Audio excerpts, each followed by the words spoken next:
My name is Brittany Davis, and today I'm going to share with you guys a little bit about our research looking at isoflavones and legumes as functional forages and feeds in sheep and cattle grazing systems. So in these presentations, especially those that aren't in Kentucky, I like to spend a moment just to tell you a little bit about where I'm coming from. And so I work for the USDA-ARS Forage Animal Production Research Unit. We're located in Lexington, Kentucky. Our mission is really to look at strategies to improve the productivity, profitability, competitiveness, and sustainability of forage animal enterprises within the transition zone. We have 5 scientists and 5 technicians. Like most other USDA-ARS units, we have a variety of expertise present in our unit, and our job is to study that mission. And so my role in that team is as an animal scientist, predominantly working in the field. We're a pretty small unit, but we're co-located at University of Kentucky, so we do a lot of research with faculty there as well as extension, and also our Kentucky Beef Cattlemen's Association, which I'll talk a little bit about today. By training, I'm a ruminant microbiologist, and so I start every talk talking about why are ruminants so exciting and so wonderful at converting grass into meat. And so ruminants are special because when they consume grass out in the pasture, the first site of digestion is fermentation. And so there's this big, diverse microbial community in the gut that is the first place at which all of these nutrients are digested. And that's different than us or different than horses or pigs, where we see enzymatic digestion first. Notably, they have 2 sites of fermentation. So they have this rumen, this huge fermentative organ, and then they have some enzymatic digestion that occurs, just like what happens in our bodies. And then in the hindgut, we see another site of fermentation. And so when an animal consumes pasture, it's consuming a variety of nutrients, things like protein and fiber, which then go to the rumen microbial community, and they're digested by all these rumen microorganisms to produce different acids that the animal can absorb to meet their energy requirements. And so in grazing ruminants, as much as 70 to 80% of their blood glucose comes just from this fermentation. And so it's really important to optimize, and that's part of the story of what I'm going to be talking about today. So another concept I want to introduce right up front is the concept of functional foods. And everyone's probably heard of functional foods in human nutrition. Typically, they confer health benefits beyond basic nutrition because they contain bioactive feed components or compounds that can provide an added benefit. And so one example of this is something like fatty fish. We can eat a few servings of fatty fish a week. And because it contains special fatty acids, we can see a reduction in things like heart disease. So a very small amount in the diet to confer this enormous health benefit. Sometimes these functional foods are referred to as nutraceuticals or superfoods or food as medicine. So how does that translate into animal agriculture or functional feeds? So there's a lot of feeds that have been studied that contain bioactive compounds and meet this definition of functional foods, and that they confer an animal production or health benefit when they're consumed regularly as part of the ration and in a relatively small proportion. And so that varies depending on the functional feed, but it can be as much as, 5% of the diet to as small as a handful a day of a compound. So there's lots of research that's been done on functional feeds and their application in different types of livestock production systems. And this is just an example of some of those functional feeds that are out there and are in marketed products like capsaicin and peppers. There's some mineral supplements with that. Hops contains beta acids. It makes beer, but also contains compounds that can confer some benefits to livestock. And things like garlic oil, are already present. However, as people who are most interested in grazing, what about functional forages? How can we capture this functional nature in our pastures? So as we know, ruminants evolved to graze diverse native pastures. And so these pastures allow the ruminant the opportunity to both select forages for their nutrient composition. They're trying to get crude protein and fiber and what they need to energize their body, but also based on this phytochemical landscape. So Plants produce phytochemicals, as we all know, these secondary metabolites, not so they can grow or they can reproduce, but to add benefits, so other added benefits like insect herbivory deterrence or protection from UV light. But when animals consume these compounds, sometimes they can have these enormous physiological benefits for the animal, whether that be with growth or reproduction or even health. So this diverse phytochemical landscape that's available in these native pastures was coined the chemoscape. So basically the buffet of phytochemicals that the animal can consume. And so by modifying this buffet of chemicals, we can modify the performance and health of our animals. So today's grazing systems don't look nearly as diverse typically, at least not here in central Kentucky in this picture. So we mostly have things like different cool season grasses and some legumes thrown in there. But again, opportunity to think about adding to this phytochemical landscape to benefit both the pasture and the animal. Again, I want to nod my head to lots of research that's been done looking at phytochemicals that can be utilized in these grazing systems. So obviously we have things like Serratia lespedeza or forage chicory, or today we're going to do a lot of talking about clover. All of these different landscapes have phytochemicals in them and have been studied. So why do we use clovers in pasture systems? Well, principally to lower nitrogen inputs in our pastures. We also know that adding clover adds some quality to our pastures. So it's high in protein, highly digestible. It adds forage diversity. And if you take all of this together, there's tons of research that has shown an improvement in animal performance when you add some legumes into your pasture. But what about a different role of these clovers in pastures as a functional feed or a forage? So legumes, most notably red clover, contain bioactive isoflavones. So these compounds are part of the flavonoid family. They're antioxidants and also phytoestrogens. And they confer several benefits to the animal when they're consumed. And so when they enter into the gut, they can act to change the ruminal environment and lead to growth promotion, which is what we're really going to be talking about today. And then when they're absorbed across the gut into the bloodstream, they can act on the blood flow of the animal, which has some added benefit.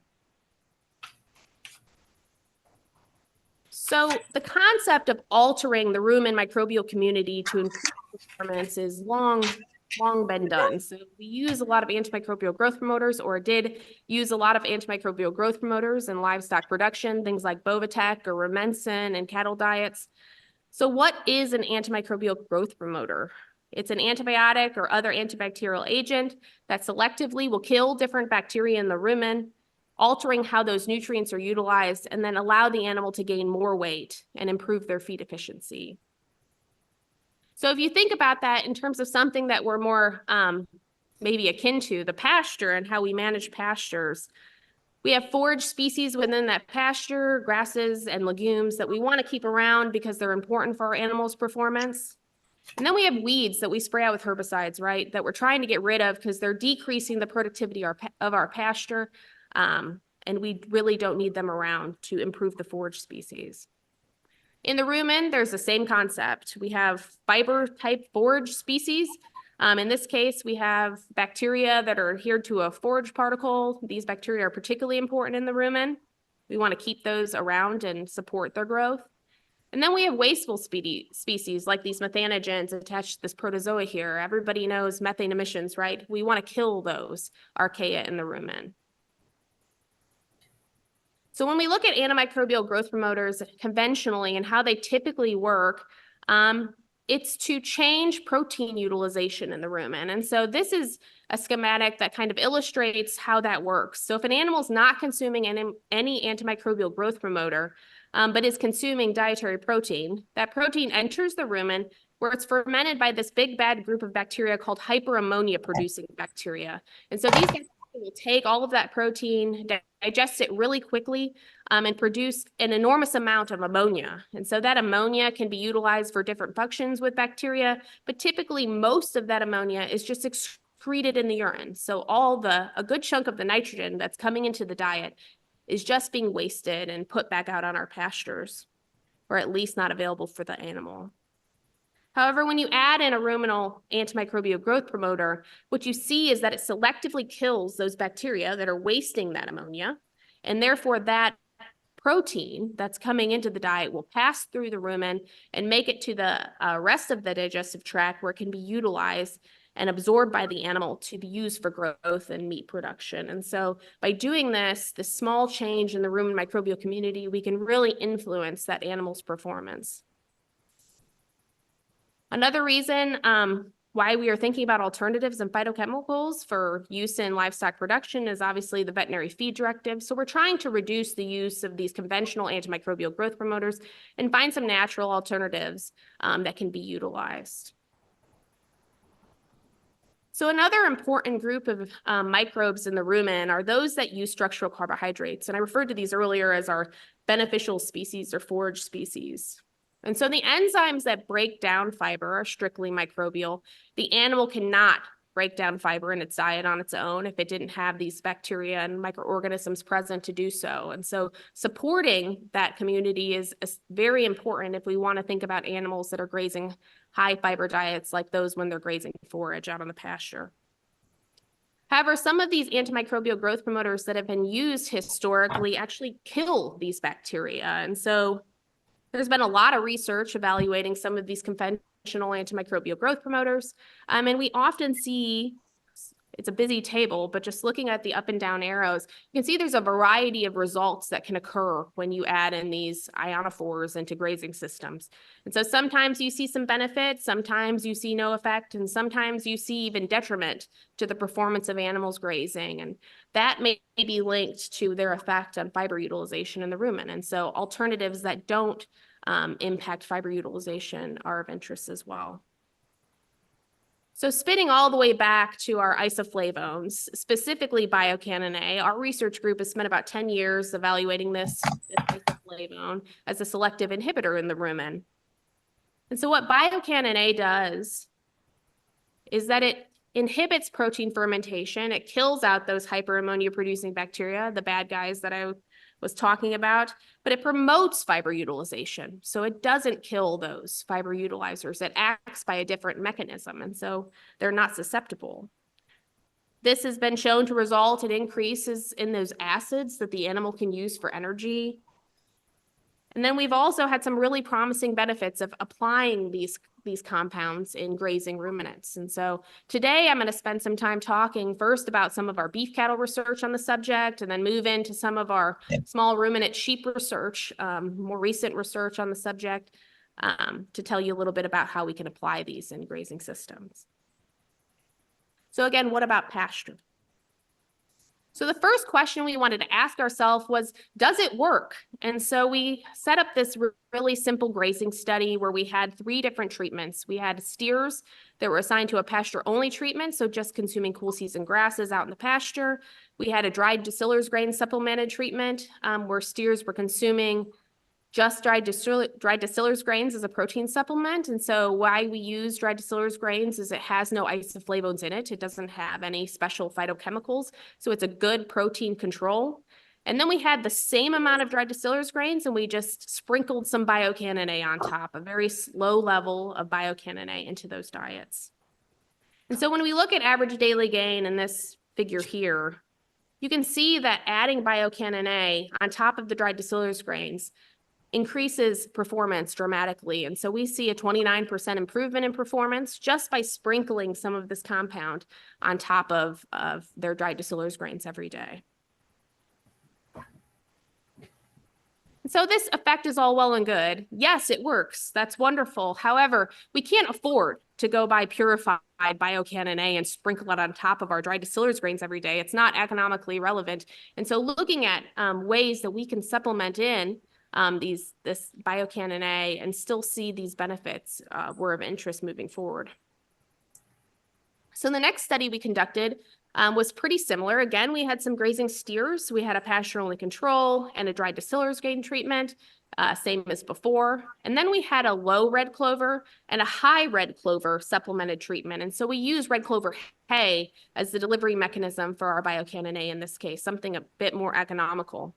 So the low red clover treatment was about 15% of the total diet, and the high red clover was 30%. And so 30% would be pretty typical of what you might achieve if you were frost seeding red clover out in your pasture. And so what we found was really interesting, not what we expected. And so the 30% treatment, that high red clover treatment, did not provide any added benefit to gain over traditional protein supplementation. But the 15% treatment, the lower level, impacted gain by 24% just by adding a smaller amount of red clover. And so this was kind of confusing to us at the time. We thought, well, wouldn't more be better? Not in this case. More was not better. And so that kind of fits the functional food type of definition, right? Something lesser in the ration that can impact performance. So as part of this study, we looked at our rumen again, just to see what was happening in these animals while they were grazing. And what we found was that both treatments reduce hyperammonia-producing bacteria, and that was good. And we didn't see any effect on our fiber-utilizing gild. So again, good evidence for biocanon A being a good opportunity.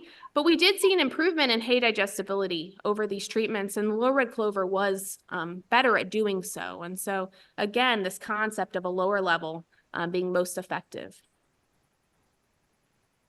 So there's been a lot of other research that we've done in this area, but some of the questions that we've run into and have been working on are things like isoflavone dose and source. And so when I give this information to producers in our area, typically what I get asked is, can I use a different legume? I have soybean meal access, or I might want to put some soy hulls in my diet, or I have white clover in my pasture. Will it do the same thing? And so we have some ongoing research looking at different isoflavone sources as well to see if we can gain those same benefits. There are always other production system type applications that can be used, or supplementation strategies, things like ear implants with isoflavones have been considered, and there's some researchers working on that, as well as feed forms. So looking at pelleting red clover so we can include it in our supplement every day to be able to attain these benefits. So when we were getting through this beef cattle research at the University of Kentucky, we have a really outstanding sheep unit and an outstanding sheep nutritionist, Dr. Don Ely. And he came in and he said, why aren't you doing this in sheep? There's no business like the sheep business. You need to be doing all of this research in sheep. And so we planned a 5-year project plan. I hope I have some small ruminant enthusiasts in the audience. That's what we're going to be talking about for the rest of the day. So we have this 5-year project plan just evaluating these same technologies for use in sheep. It's really new, so we're in year 2 of working on that, year 1 of the project plan. There's still 4 years to go, but today I'm going to share with you some of our preliminary work moving towards application of these isoflavones in sheep production. I keep going the wrong way. Sorry.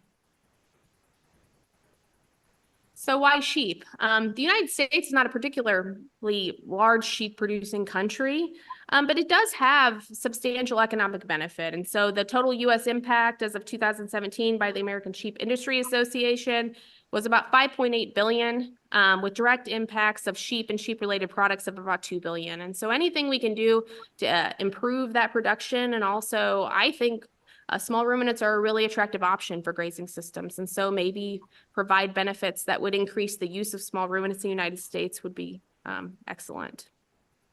So the first study we did, unfortunately, was not on pasture, but I want to share with you just to lead you through our story. We had 24 October-born ram lambs, specifically of the polypay breed, and so as you know, sheep are very variable in their breed, so this was just in polypays. These rams were about 30 days post-weaning. They underwent a 2-week adaptation to the control ration, and so the control ration contained 85% concentrate and 15% forage. And then were assigned to one of 3 treatments. They were either given the control ration that just contained orchard grass and that roughage component. The next treatment was a 7.5% orchard grass and red clover split, and then a 15% red clover diet.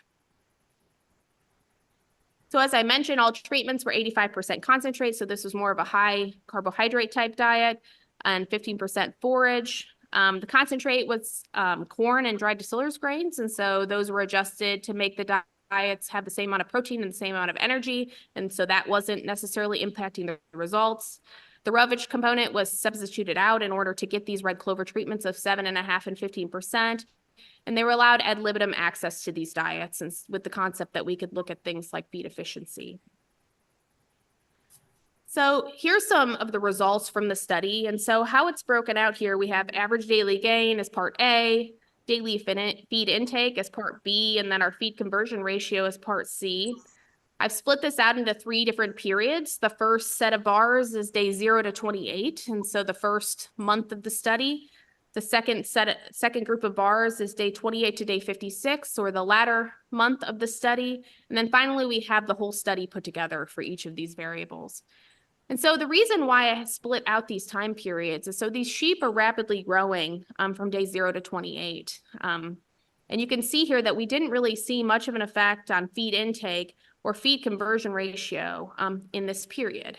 However, when these rams were getting larger, and typically where we see intake go up and growth go down, we saw that the red clover changed that. And so we saw in the control treatment that lower gains and greater feed intake than in the red clover treatments, resulting in a difference in feed conversion ratio. And so if you just look at day 0 to day 56, because of this second month of benefit, we see an improvement in average daily gain. We see a reduction in dry matter intake with red clover inclusion in the diet at both levels. And this resulted in 25% less feed per unit gain needed over the period. And so a pretty substantial reduction in terms of what your inputs are to get the same performance benefit with both 7.5% and 15% levels. We looked at the rumen in these sheep as well. And so when we didn't have red clover supplementation, we had more HAB present in the rumen. But with red clover supplementation, again, we saw a reduction in these hyperammonia producing bacteria. So same as what we saw in cattle, this benefit that was linked to this change in rumen function. So the next question that we wanted to ask was, okay, we're down at 7.5%. We're lower than we were even at in those cattle grazing studies. Can we go any lower? This is we're looking at a functional feed. How small of an amount can we have in the diet and elicit the same benefits? And so we have ongoing research looking at that. And so year 1 of this experiment has been completed. And so I'm going to share with you the results from that. And year 2 is ongoing. So like I said, most of this research is ongoing. As part of this study, we looked at the rumen microbial community and ram lambs, and what we found was that when we added 7.5% of the diet as red clover, 5% and 2.5% of the diet as red clover, at day 21 of the feeding study, we saw that all reduced hyperammonia producing bacteria. However, at day 42, the 2.5 treatment was no longer effective. And so this leads us to believe that that sweet spot in sheep is probably between 2.5% and 5% red clover in the diet of what we can include to elicit these benefits, or the lowest level. And so if you look at total intake of a ram lamb that's consuming about 4% or a little over 3% of their body weight, they're eating about 4 pounds per day, you would need about 1/10 to 2/10 of a pound of red clover per day to be able to elicit these benefits.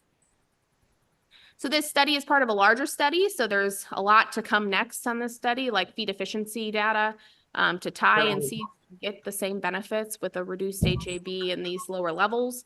And then also we've expanded to look at some carcass characteristics. So things like carcass yield and quality, meat quality, as well as some meat color stability characteristics of this lamb to see if there's some impacts of isoflavones on those measurements. So probably everybody in the room wants to hear, what about Pasture? And so another initiative related to this 5-year plan is evaluating these supplements in Pasture systems. And so for this study, we just completed the first year, and so that's what I'm going to be sharing with you today. In this year, we had 40 April-born wether lambs, again, about 30 days post-weaning. These animals were put on orchard grass pasture for 2 weeks as an adaptation before we collected their first body weight. And then they were assigned to one of 4 treatments. They were either on that orchard grass control with no red clover supplementation, a 7.5% red clover treatment, and a 15% red clover treatment, similar to what that first ram study that I talked about in terms of supplementation level, and then a 40% red clover treatment. And so we have an interseeded red clover treatment in this study as well to evaluate those effects. The diet consisted of grazing plus 2% of their body weight of these different supplements. As part of the study, the animals were taken to a slaughter weight of 120 pounds and then harvested to look at meat quality characteristics as well. So taking a closer look at some of our grazing management related to this experiment, it was a 3 years grazing study, as I'd mentioned. We'll be completing or finishing this in 2025, so 2 more years to go. Each pasture was divided into 3 subsections and a sacrifice area in the front of the pasture, and we're using rotational grazing. In Kentucky, we have a lot of problems with stomach worms, and so this is really the best way things that we can do to control that. Each year, there's 2 pastures assigned to each treatment, with 8 animals included on each pasture. And so we have 5 polypay wethers that are our testers or animals that we're looking at for performance benefits. And then we have added grazers in each pasture. And that's just to optimize the forage yield and the forage stand to make sure that we're having good and adequate forage for these sheep. Again, these pastures are rotated every 14 days. So looking at some preliminary results, and I want to emphasize this is preliminary, year 1. So when we looked at hyperammonia producing bacteria on day 28 and 56 of these supplemented treatments, we saw that all treatments reduced hyperammonia producing bacteria. And then if we look at average daily gain from this first year, we got about a little over a half a pound per head per day, which is pretty typical for these polypays out on orchard grass pastures. And we saw that improved anywhere between 0.6 to 0.7 of a pound in our red clover treatments. And so we look forward to seeing what comes in the next couple of years, but there's some promising results to start. So stay tuned. So there's several, like I mentioned, ongoing experiments that have a lot of different measurements that hopefully we'll have more information soon on. In sheep, we're also looking at isoflavone dose and source, and a similar method is what we're attempting in cattle. Supplementation strategies come up a lot. Sheep don't really enjoy our ground feed that we provide them in the trough, so we need to look at things like pelleting to be able to supplement this red clover in the diet. And then also one of our initiatives that have come up a lot from talking about this is isoflavone levels in the pasture. What factors influence those? And so I wanted to share with you as the last part of this presentation relatively quickly some of our research looking into the forage itself and how we might be able to influence isoflavone levels. So first off, we have an enormous study that's just starting this past year and going through several years, our isoflavone national survey. And so we have several collaborators across the eastern United States that are submitting red clover, white clover, alfalfa samples, and also some regionally important legumes like peanut and crimson clover. And so you can see that there's a pretty good distribution of people participating in this study. And so the goal of this study is to look at things like species and variety of these legumes and how those might impact isoflavones, as well as plant characteristics, seasons, weather, and also location. So if we can identify some variables that might impact isoflavone concentrations. So we have some preliminary results from this experiment. So this is just data from our Kentucky legume variety trials. And so we have a pretty big variety trial program at Kentucky, and red clover is included in that variety trial program. And so this is looking at biocanon A across 6 different varieties here this past year. And so if you look just for the holistic view of it, there's a great variation between variety in terms of their biocanon A concentration. You see Bigfoot might be a little bit less than 2,500 micrograms per gram on average, while something like Blaze is up above 3,200 to 3,500 micrograms per gram. And so if you think about, is it not being about red clover, but the isoflavones that are present within it, the amount that is being delivered via the forage plant would influence that benefit. And so it's possible that selection of particular cultivars might be beneficial. Another thing that we've looked at is a little bit on maturity effects. No surprise, much like quality characteristics, isoflavones are lower as as the plant matures. And so you can see here biocanon A from vegetative to early seed pod goes down pretty dramatically in red clover plants across all of these cultivars. So the last thing I want to leave with you is just the concept of a functional feed versus a traditional feed stuff. And so when we think about red clover versus alfalfa, and think about this concept, they have a major difference in isoflavones. So just from an isoflavone perspective, red clover has a lot of them and alfalfa has virtually none. And so typically in this context, when we think about alfalfa, it would be classified as a feedstuff. Even though it's the queen of forages, it's still, although a very excellent feedstuff, is a feedstuff, while red clover is a functional forage. And so something maybe we can strategically utilize in the diet to provide these benefits. So thank you guys for all of your time, and thank you for listening to me drone on about isoflavones for this entire time. I obviously shared an enormous amount of information. I wanted to give you guys a broad overview of everything that we're doing. This is my contact information. You're welcome to ask me questions after Dr. Brito's talk, or feel free to contact me at any time if you have something related to your system or your research program, or in any case, any question you might have, I'm happy to answer it. Thank you.